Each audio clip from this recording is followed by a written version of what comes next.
പ്രശസ്തിയാ. ഈ ഉയർത്തെഴുന്നേറ്റ ഈശോ കയ്യപ്പാസിന് പ്രത്യക്ഷപ്പെടാൻ പോയില്ല, പിലാത്തോസിന് പ്രത്യക്ഷപ്പെടാൻ പോയില്ല, ഹെരോദോസിന് പ്രത്യക്ഷപ്പെടാൻ പോയില്ല, യൂദാസിന് വീട്ടിൽ പ്രത്യക്ഷപ്പെടാൻ പോയില്ല. കണ്ടുമുട്ടുന്നത് തെരഞ്ഞെടുക്കപ്പെട്ട ഒരു അവകാശം. ഈശോയ്ക്ക് വേണ്ടി ത്യാഗമെടുത്തവരും വചനത്തിനു വേണ്ടി ജീവിച്ചവരും അവന്റെ മുറിപ്പാടുകളോട് ചേർന്നവനും അവനെ സ്നേഹിച്ചവരുടെ കൂട്ടായ്മയിലാണ്, അവനെ സ്വന്തമാക്കിയവരുടെ കൂട്ടായ്മയിലാണ് വെളിപ്പെടുന്നത്. അതാണ് ദൈവം നിന്റെ കുടുംബത്തിൽ വെളിപ്പെടണമെങ്കിൽ അവൻ നിന്റെ കുടുംബത്തെ തെരഞ്ഞെടുക്കണം. അതുകൊണ്ട് അതല്ല യോഹന്നാന്റെ സുവിശേഷം ബൈബിളിലെ ഒരു വലിയൊരു വചനം, വലിയൊരു തത്വം പഠിപ്പിക്കുന്നതാണ്. സുവിശേഷത്തിൽ ഏറ്റവും മഹാതത്വങ്ങളൊന്നെന്നറിയാവോ? യോഹന്നാൻ 6:44, എൻ്റെ പിതാവിനാൽ ആകർഷിക്കപ്പെടാതെ ആരും എൻ്റെ അടുക്കിലേക്ക് വരുന്നില്ല. ഒരു വലിയൊരു കൺക്ലൂഷൻ, ഒരുപാട് സംശയങ്ങൾക്കുള്ള മറുപടിയാണ്.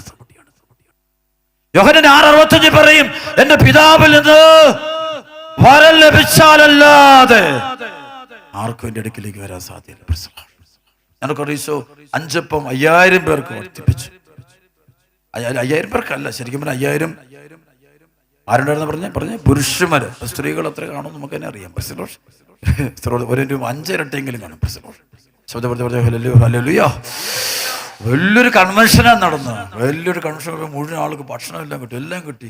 പക്ഷേ എന്തോരു പേരുടെ ഈശോ വചനം കൊടുത്തില്ലേ, എന്തോരം ഈശോയുടെ അടുത്ത് ഈശോയുടെ വസ്ത്രത്തെ തൊട്ട് സൗഖ്യം പ്രാപിച്ചു അല്ലേ, എത്ര പേരെ സുഖപ്പെടുത്തി അല്ലേ, എത്ര തലവാതിലുകൾ സുഖപ്പെടുത്തി, രോഗികളെല്ലാം സുഖപ്പെടുത്തിയെങ്കിലും അപ്പോസ്തല പ്രവർത്തനം 1:15, 17 വായിക്കുമ്പോൾ ചങ്കിടിക്കും.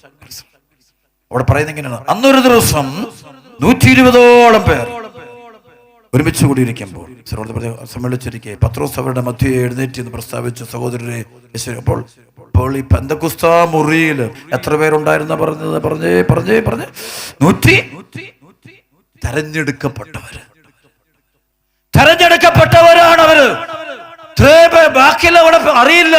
ഈ 120 പേരെയുള്ള കൃപ കിട്ടിയവർ, കൂടാതെ യൂദാസ് പോലും പോയി ഭക്ഷണം കഴിച്ചവരും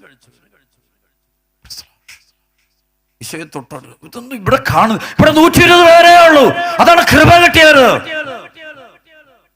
അന്ന് ചെറിയ അജഗണമുണ്ടാകും. കൃപ. അതിൽ ദൈവം നമ്മളെ തിരഞ്ഞെടുക്കട്ടെ ഞാൻ പ്രാർത്ഥിക്കുന്നു. ഞങ്ങളുടെ കുടുംബത്തെ തിരഞ്ഞെടുക്കട്ടെ ഞാൻ പ്രാർത്ഥിക്കുന്നു.